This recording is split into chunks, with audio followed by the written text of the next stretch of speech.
it's alright. I came up from the bottom of a bottle with rebels and desperados. It was long days and hard nights, but I had to struggle for my dream, cause nobody else could see it. I was no one to turn to somebody. With just a little faith, there's nothing I can't achieve. Yeah, I was going the wrong way and then I turned right. But if I could be anybody, I wanna be me. Cause it don't matter where you're from, only matter where you going. Nobody giving me none, I'm placing a bet on myself and I'm all in.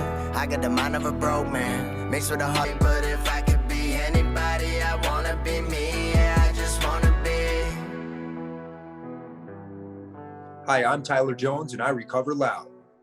Hi, and welcome to another episode of Recover Loud, brought to you by Recovery on the Road, a TV talk show dedicated to ending the stigma of substance use disorder. I'm Mike Paddleford, and I recover loud. Tonight's episode, we're going to speak with Tyler Jones of Houlton, Maine. Tyler started Purpose Pups as a way to give back to his community.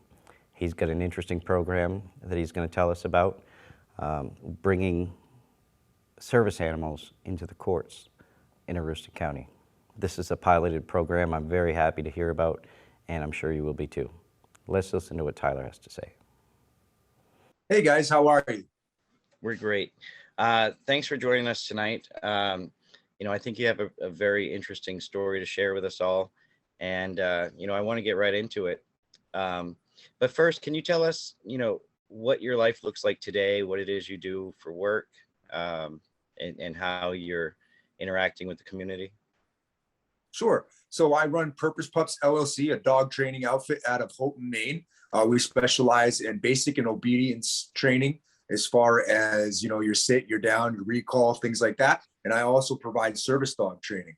We're actually introducing the very first service dog into the Aroostook County court system, working hand in hand with Todd Collins, the DA of Aroostook County. And we are actually training Holiday, a beautiful yellow lab from Northern Woods Labs.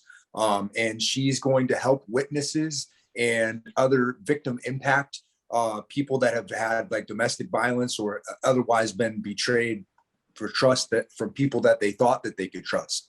So she's going to play a pivotal role in not only the investigation process, but also during the trial and just offering endless love and compassion to those in need. Are there any other programs in the state that you know of that are doing something similar? We are the very first program that has ever been approved in the state of Maine for a service dog in the court system or in a working environment, period. So it's going to be a big program. I think it's going to gain a lot of traction. I think when courts and other businesses see the benefit and what Holiday actually provides to those children and those domestic violence victims, it's going to take off. And that's my sincere hope, because that's what I love to do. I love to give back to the community. When did you start getting involved with dogs? I actually went to prison for 8 years, and I had to learn a trade in there where I didn't have to. I took the advantage of learning a trade by the NEEDS program, a Western Massachusetts outfit called the Prison Pup Program. And in there, they taught us how to train service dogs. And I also got Department of Labor certified while I was in there. And I really took the most of that program and really applied myself, learned everything I could about dogs. And the last dog that I placed before I left prison, his name was Philip. He was 19 months when I got him. I trained him 86 commands in 5 months and 8 days. And then he ended up going to a child with autism, child that had never had any friends or been able to talk to anybody or, have any type of social outlet. And Philip actually makes it so he can go to, sporting events and things like that. And so I think I definitely played my role in what I was supposed to do. And as a result, I started Purpose Pups. And that's kind of, why I do what I do, because I love to provide useful, reliable partnerships that our society employs. And that's what Purpose Pups stands for. Wow. What brought you to the point where you started working with the dogs? What brought you to prison? What was life like before? Life like for me before getting involved with the dogs and all of that was chaotic. I ran a recording studio in Biddeford, Maine, and that stemmed from my marijuana trafficking, which started when I was 18 years old. Just, I was smoking recreationally. And then I realized that I could make money off it. And I've always been a salesman my whole life. And then as soon as I figured out that that was what was going to make me money, I took the ball and ran with it. And eventually, after, years and years and years of doing what I was doing, I ended up becoming a very big marijuana smuggler. And to the point where I was getting, tons of marijuana in the mail, and also bringing in U-Haul trucks and also RVs full of marijuana. And it made my life crazy. I mean, I was always on the go. I never had a chance to just kind of hang out. I was always on edge, couldn't trust anybody. I don't even think I trusted myself then, because I was literally responsible for millions and millions of dollars of other people's money in the beginning until I could get my own money. And it created a lot of stress. It created stress between my friends, my family, who was non-existent at that point because I didn't put them first. I put my drug empire and my drug use above everything else and everyone else. All I cared about was making that next million. And I think that it's important for people to see that even though I was at the top of my game, I was at my lowest point in life and I didn't even know it, because as I was going, I just did everything that everybody else would want to do. I had a yacht when I was 28 years old. I had partnership with a nightclub and an investment firm with a lawyer in Portland.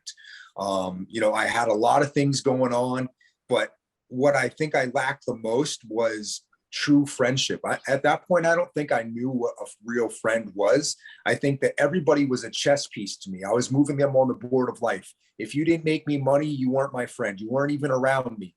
And now I realize that not only was wrong, but it was detrimental to me being who I am today, because I literally sacrificed everything and everyone just to make that next dollar. And I think that people that idolize or glorify being at the top of the game, it's not where you want to be. You want to be able to have what's important in life, and that's moments with your family, like Christmas and things like that. And when you do what I was doing, all of those things are taken away from not only yourself, but from the people that love you.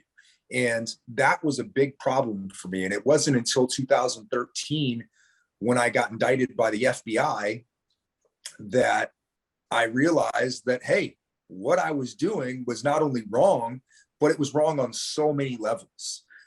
My mom, my dad, my son didn't have me in their life because I chose selling drugs and using drugs over them.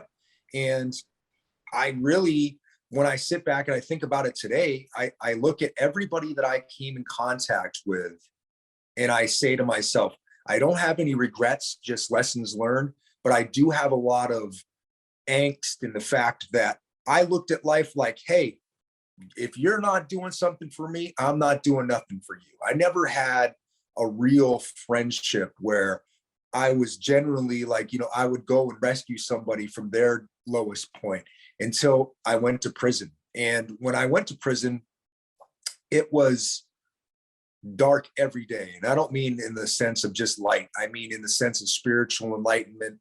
I had no self-worth. I thought about it all the time. I thought about, what was I doing in my life that led me to this point where I'm down on my knees in my sweatsuit, asking God for forgiveness for choosing the lifestyle that I did. But at the time when I was doing it, that's what I wanted. I didn't care about anything else. I wanted to do all the things that I was doing so that I could be at the point where I was at. But it's funny because when the shoe hits the ground, you say to yourself, is this really what I want to do? Absolutely not. Because when the federal government comes into your life, they take over. They take everything you have. I lost hundreds of thousands of dollars in jewelry, millions of dollars in cash, all kinds of assets. But the thing I lost the most was respect for myself, because I realized that everything that I was doing was frivolous. There was no point to it.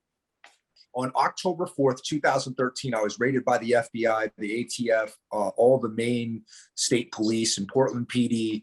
And I never got out. The judge said that I was a flight risk and I was a threat to society. And it was at that point that I realized I was literally at the end of my rope. Okay. I realized that as I was sitting there in the county jail going, oh my God, like everything just changed in a matter of a second, like I had everything, I had the world by the skinnies, and then boom, nothing. I was at my lowest point. So I was at a fork in the road. I had a choice at that moment. I said, I'm never going back to prison. I'm never going back to that lifestyle. And I'm going to change from here until all 2,160 days that I did inside, I was all set, because I took every single day from the day that I went to jail and never got out as a reforming and a regrowth and a reborning of myself, because I realized that David Tyler Jones wasn't who I am today and who my mom and my dad raised me to be. And so when I realized that, I took advantage of every single program inside. And I started out in medium security, so it wasn't nothing that is fun at all. And I was in South Carolina, so I was thousands of miles away from my family. I didn't see any of my family members for the first 5 years. And it was scary, because I didn't know anybody there. I was not King Tut of the weed world. I was nobody. I was the same guy in khakis that was right to my left and my right. And there was Black people, Spanish people, white people, and we were all in the same struggle. And at that moment, I realized I was on an even playing field for the first time in my life. Because even if you had all the millions of dollars left, you still had $360 a month you could pay. You could still only go to the laundry and get khakis and clothes 3 times a month. And that was it. And so everybody that was there felt the same struggle. Sure, some people had relationships that they tried to hold on to. Some people had family connections that they tried to fix and try to rebuild. And other people like myself literally had nothing. I cleaned people's cells. I cleaned laundry by hand with buckets and rented out cells and hung lines just to be able to make money to survive in there, because I'm naturally a hustler. I'm a producer. I'm not a consumer. And so I used my intuition in my whole aspect of being a hustler that I used illegally before to survive inside. And I realized that this is not the life that I want. This is not the life that anybody should have. And I think that when you make that choice, it's just like when you're in recovery, it's a lifelong journey. And so when you take that bull by the horns, you better hold on, because there's going to be a lot of ups and downs. There's going to be a lot of Mount Everests that you climb, and there's going to be a lot of concrete that you hit your face off, and hope that you can bounce back and heal, because it's very difficult to make it through federal prison in 8 years, to go from a medium all the way down to the camp where I ended up working my way to get to, so I could take the advantage of the dog training program.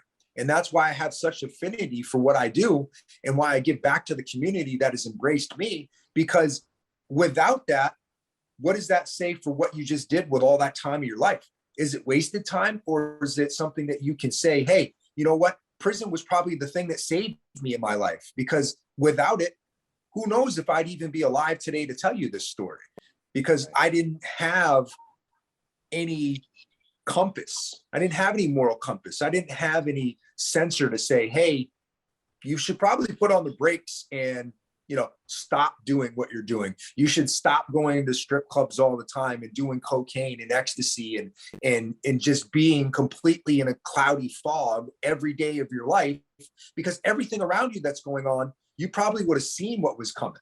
Instead, I, was so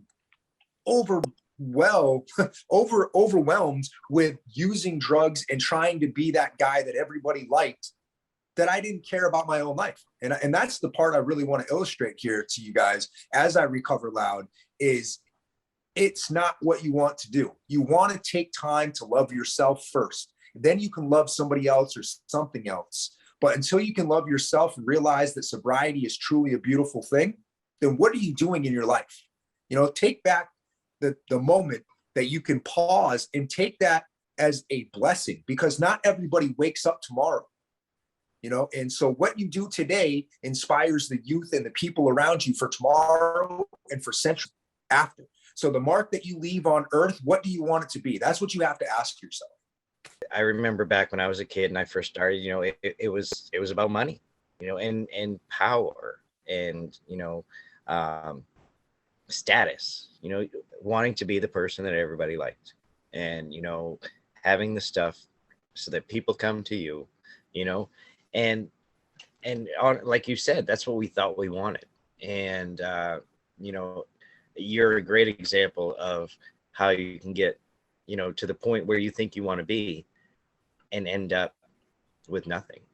So thankfully, when I got out, I actually had a friend that put me to work working for his solar company as a telemarketing sales agent. He helped me get on my feet. And by the grace of God and my family, they're the ones that gave me the initial startup money to start the LLC, Purpose Pups LLC.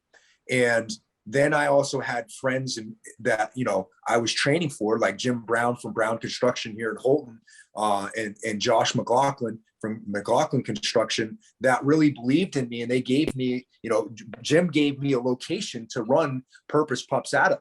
So it was about a month after I got out that I started Purpose Pups. And originally I had started going to people's homes and I was training dogs in homes. And that lasted about a month until I met Jim, and he helped me a lot by giving me my location. And, a lot of friends and family, Sarah Heath, I want to mention her because she was very helpful. Jen McGarry, they all came in and did all the painting for me, for free. They were like, hey, this is a new business. We want to help you. And it was at that moment that I was like, wow, Aroostook County does matter. Aroostook County is awesome because people like see the initiative that you have and they don't just push you aside. Now, I have to also say, being an outsider of Aroostook County was very difficult too, but I was very forthright. I said, hey, I went to federal prison for marijuana trafficking. I learned to train dogs inside. I became Department of Labor certified. I got over 8,000 hours of dog training experience, and I just put it all out there. I didn't hold it back. I didn't want people to be like, oh, you didn't tell us that. No, I'm going to tell you everything because that's who I am, right? And if you don't choose to embrace that, that's your choice, because everybody has a choice and everybody has an opinion. But because I worked so hard to build my reputation and my work ethic and my drive, and the same things that I put into nefarious things like selling drugs has propelled me to be able to run this business successfully. And now I have the first ever contract for the state of Maine for a service dog in court. And I've only been open 11 months. Definitely the drive is apparent. And, you're obviously a smart guy, made some mistakes and ended up in a bad situation. But did you run into any stigma when you first got up there, and telling and recovering loud and telling people who you were and what happened to you? I'll be honest with you. I didn't. I didn't have any pushback. I mean, I had some of the biggest names in this area embrace me because I was so open. I was like, hey, this is me. Boom, right here. I think a lot of times when you get out of prison, you hide behind it because you're like, whoa, I don't know. I can't tell anybody I'm a felon, or I can't tell anybody I'm a recovering addict because then they're going to judge me. You know what? God's going to judge you. Whoever your higher power is going to judge you. It's up to you to be open and honest, let people accept you or not, and still move forward, because not everybody's going to like you. And that's okay, because I don't like everybody.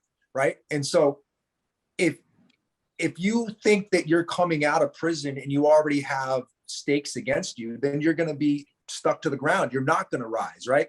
When I was in prison, I took a program by T.D. Jakes, famous pastor in the South, that said, in order to fly, you need to jump. And so that's what I did. I put my wings out and I jumped off the cliff. And I said, this is me. This is what I do.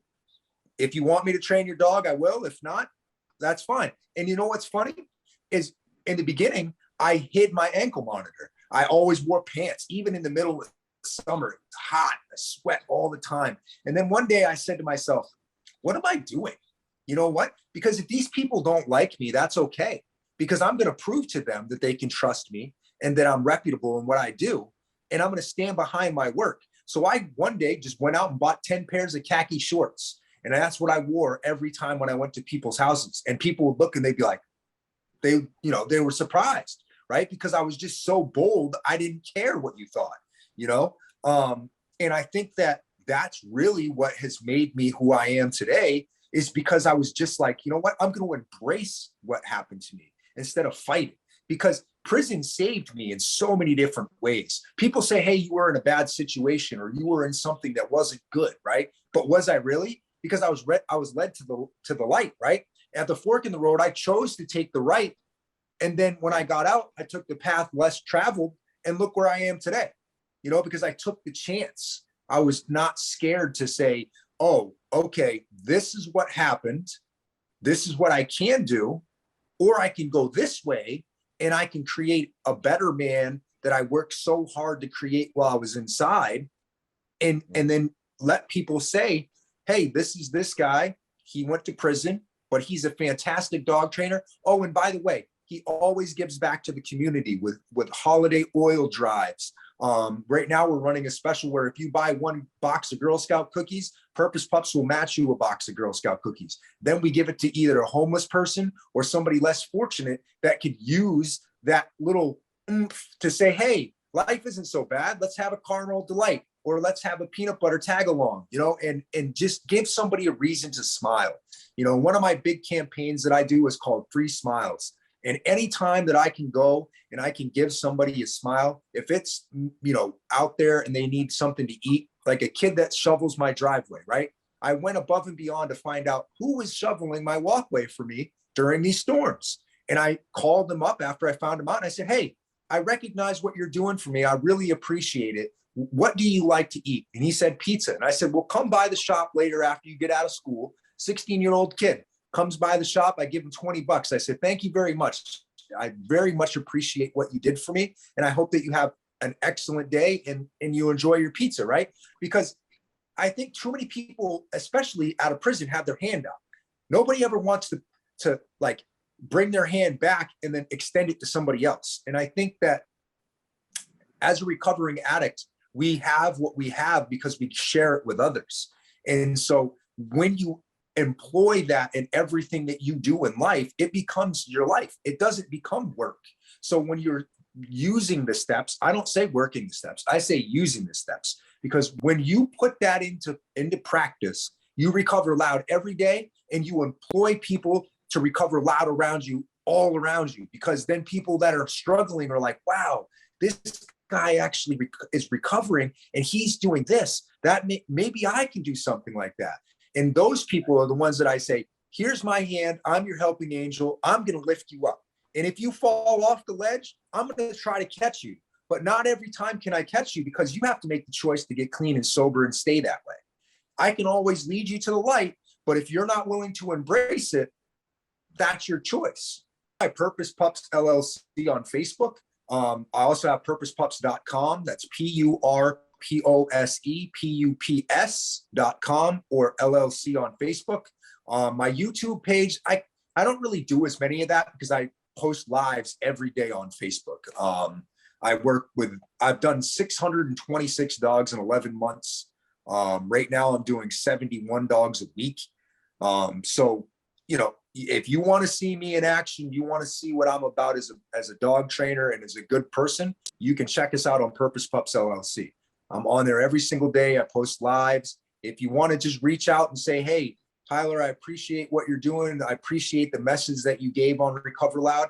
I'm going to say, thank you very much. And I want you to recover loud. And what do I need to do to help you recover loud?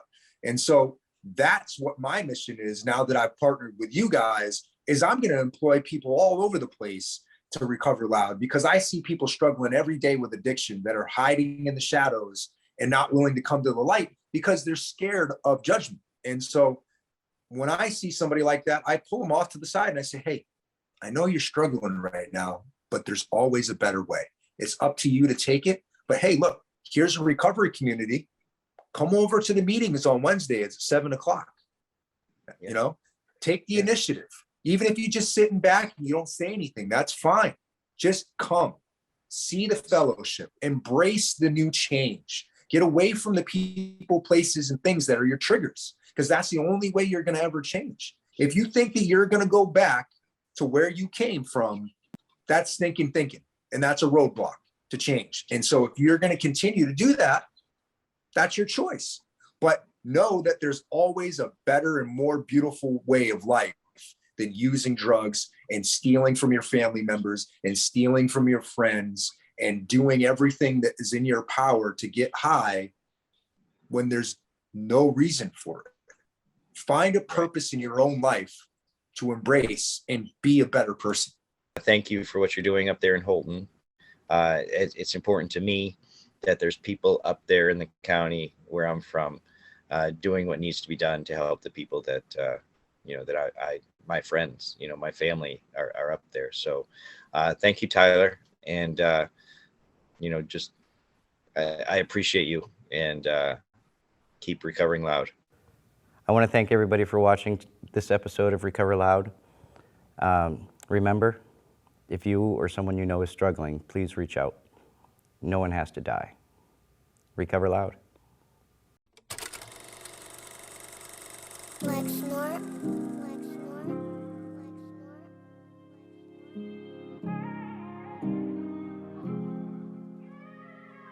So every time I call, you pick up the phone, and always reminding me that I'm not alone. And even when I'm scared and my feet are frozen, you help me keep it going like a semicolon. So I'ma follow your steps for all of the way. I put my faith in you and walk on the waves. And if I stumble a bit and fall on my face, you come and save me with all of your grace. Yeah, thank God.